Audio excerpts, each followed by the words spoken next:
I've always liked robots, starting as a kid, and I actually purchased a Lego Mindstorms NXT at one point, and that's kind of just sparked my interest in getting into robotics. Justin Collins has taken his passion for robotics to the next level by creating a camp to help kids learn more about science and technology.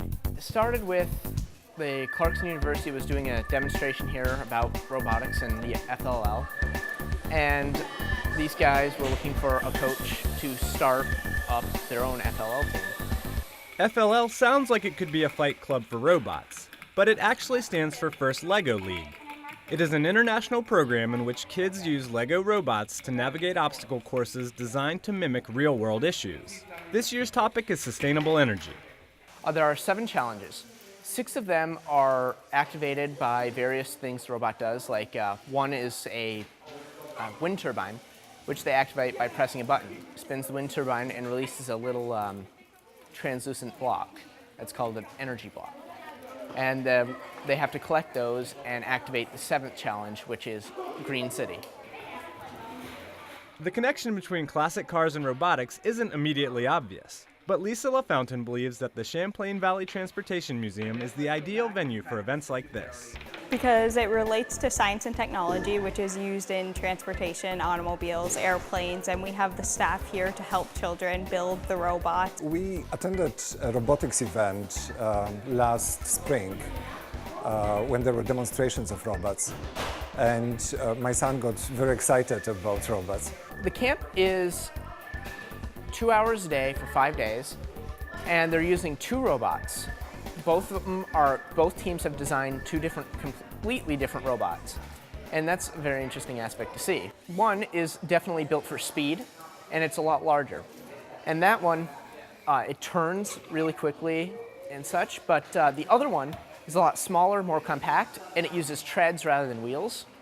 And that kind of allows them to turn more sharper at the center point.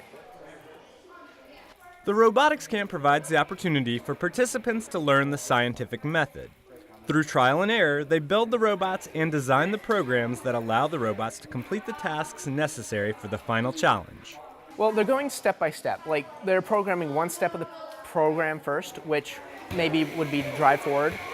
And then the next step, once they do that and have it to where they want, they go back and program another block, which would set down, like, say, the solar panel on top of the roof. And then they would have to adjust that to find the right angles to adjust the time the motors are spinning and such. We have treads on the bottom, which use 2 motors. So we had to put those on the bottom, and we put the memory on top of the 2 motors so that the 2 motors would be able to connect to it. And then we just made sure that it was stable. And then we added this 3rd motor for the arm, because that's what this is the one thing that we're gonna use for most of the challenges. The final challenge is to make the Green City spin. Accomplishing this requires that a team complete all of the other challenges. During this session, neither team collected all the energy cells, but the camp was still a success from an educational perspective. When you all work together, it's fun because you can actually see what others' inputs are. And then you put it all together, and then when the actual challenge comes, you think, oh, we did this together. Just very, very happy that robotic camps came into place in Plattsburgh. I think it's great for all the kids who live in Plattsburgh and in the North Country. And I hope more kids have a chance to participate in such events. I got a Lego Mindstorms kit past the age of these guys, so it's very interesting to see how these littler kids are adapting to with these Lego robotics. The camp may be just the start for Tiffany and the others. They could design the next generation of robots that will travel to Mars and beyond. It's